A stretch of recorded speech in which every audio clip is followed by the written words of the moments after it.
Our initiatives are creative, and sometimes staff are not so much thrilled with what we're proposing. They want to know exactly how it's going to impact them in their day-to-day essential duties and processing, how it's going to impact our participants and our tenants and our residents. Our culture engages our staff. So we are constantly asking questions such as, does this policy work? If it doesn't work, what do we need to do to change it so that it does work? Is this procedure working? We're thinking about doing this new initiative. What is your feeling about that?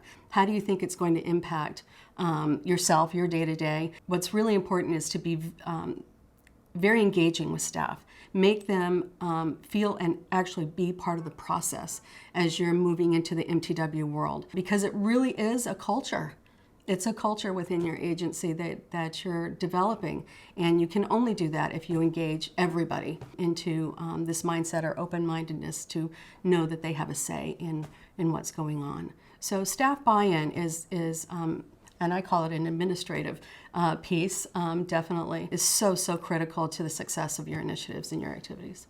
There's always a good section of staff who are going to be not really comfortable with change. And so we tried very hard at the beginning, knowing that this was going to be the case, and knowing that we were really going to be ambitious about how we utilized our MTW flexibility.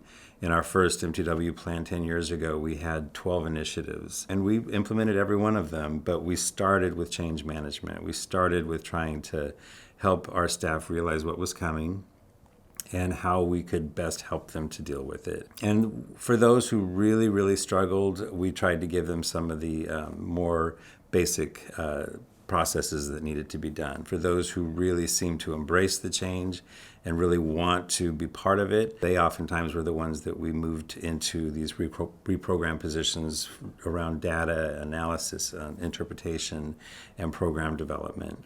So I think change is hard even when you get used to doing change.